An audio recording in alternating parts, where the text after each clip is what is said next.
Selamat siang, jumpa lagi dengan Denok Ayu Novel.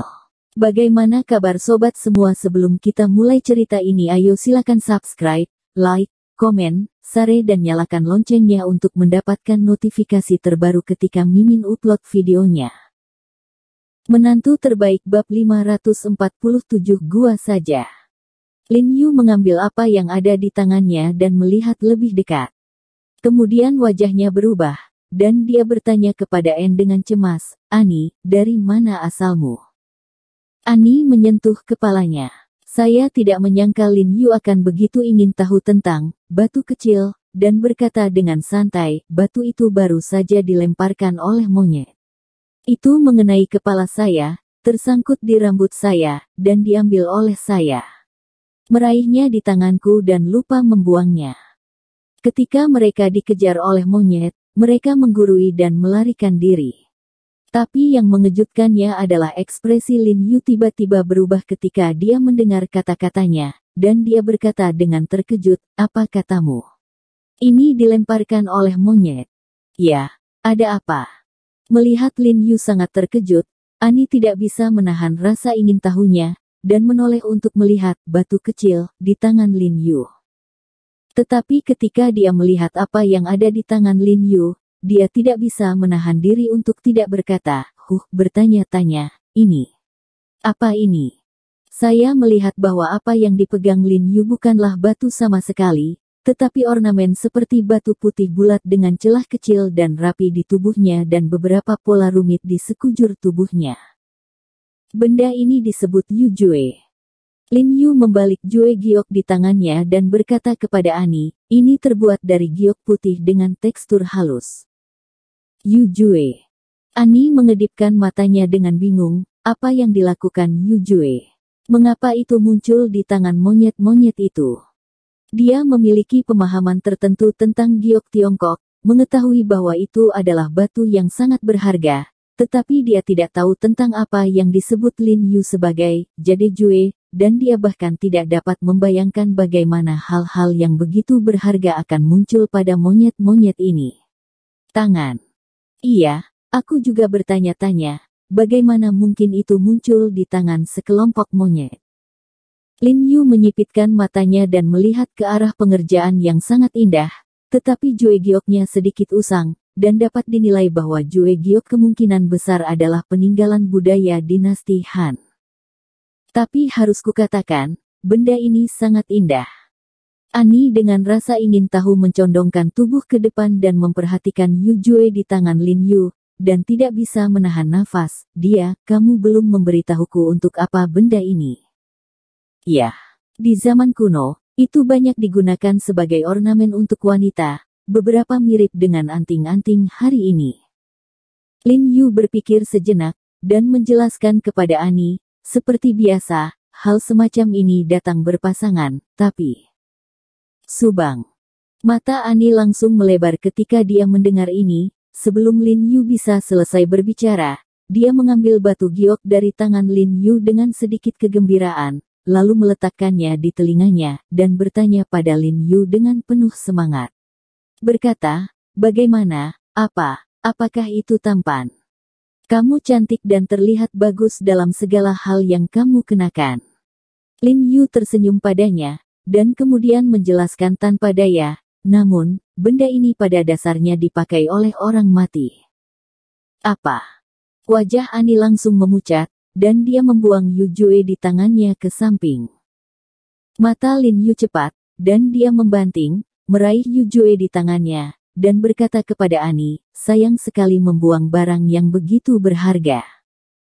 Ani mencengkeram dadanya dan memandang Yu Jue di tangan Lin Yu dengan sedikit ketakutan, dan berkata dengan ragu, Saya benar-benar tidak mengerti adat istiadat China Anda.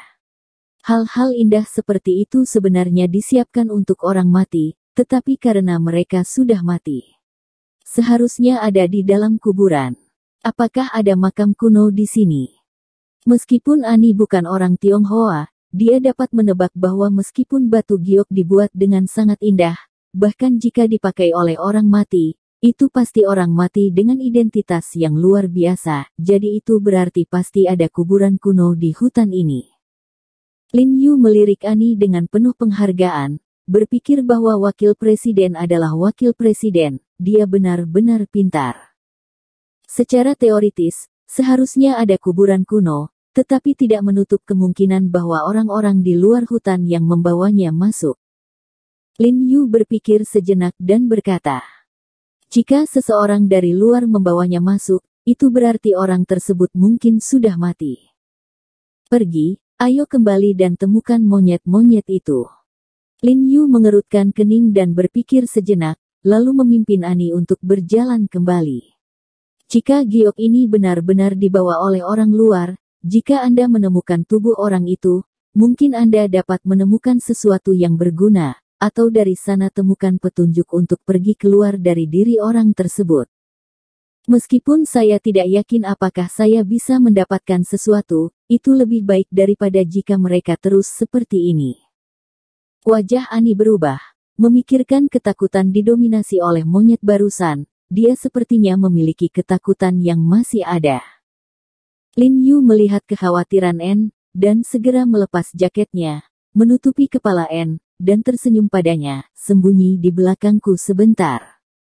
Setelah Lin Yu dan Ani kembali ke daerah di mana monyet-monyet tadi berada, masih ada beberapa monyet di pohon yang tinggal di sana, memberi Lin Yu perasaan bahwa mereka sedang mengawasi.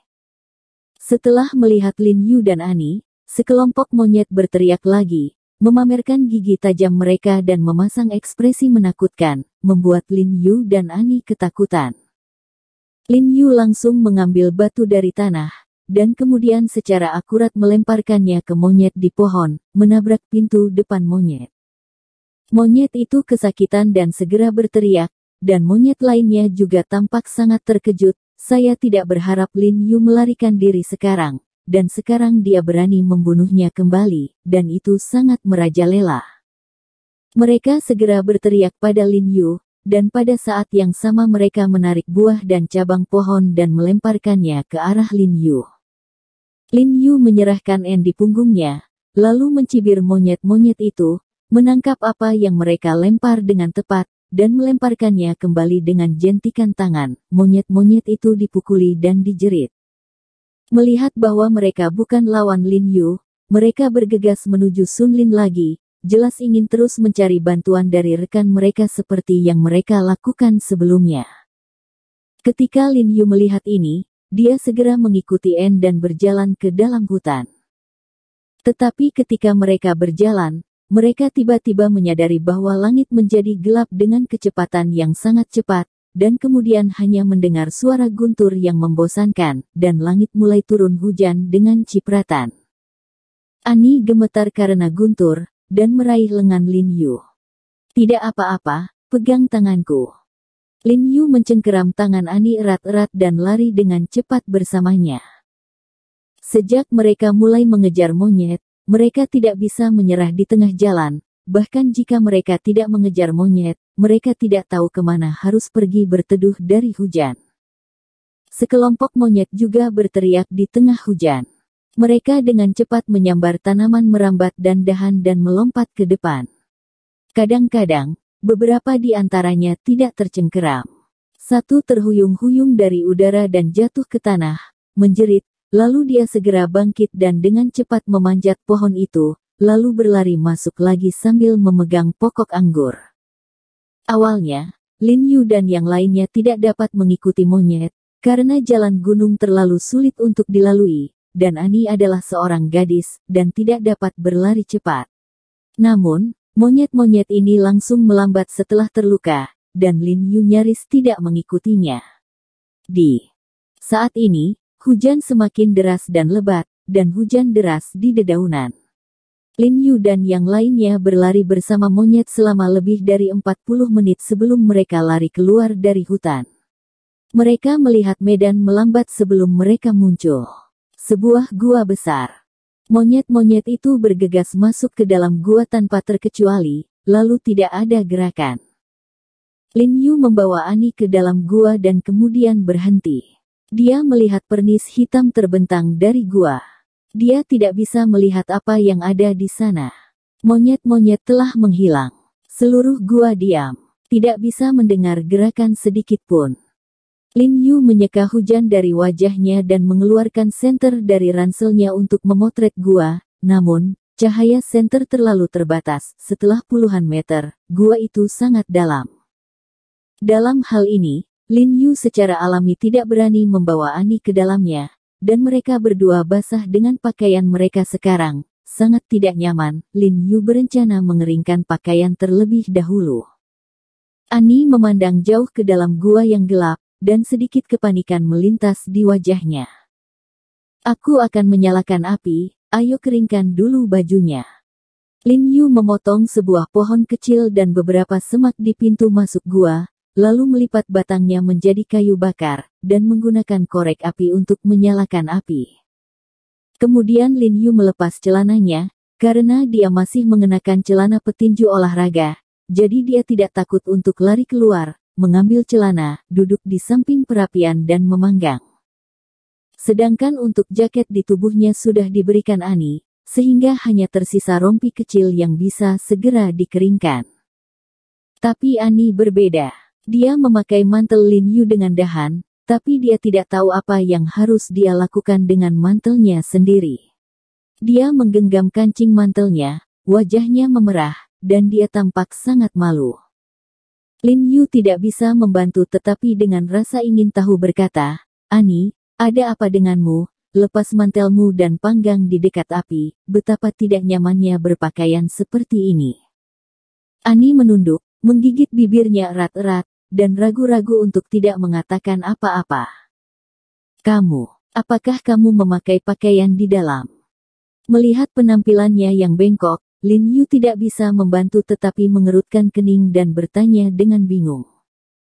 Dia ingat ada pakaian di mantel Ani, dan Ani melepas mantelnya ketika dia tidur tadi malam, jadi dia tidak tahu mengapa Ani tiba-tiba berputar seperti ini.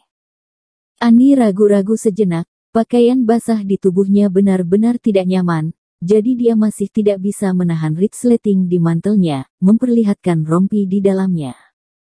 Lin Yu tidak bisa membantu tetapi menelan ludah ketika dia melihat raut mantelnya, dan akhirnya tahu mengapa Ani begitu lama sebelum melepas mantelnya, karena rompi yang dia kenakan berwarna putih. Bersambung. Terima kasih kepada kalian yang telah menonton video ini. Jangan lupa tekan tombol subscribe-nya dan nyalakan notifikasinya untuk mendapatkan video-video seru lainnya dari Denok Ayu Novel.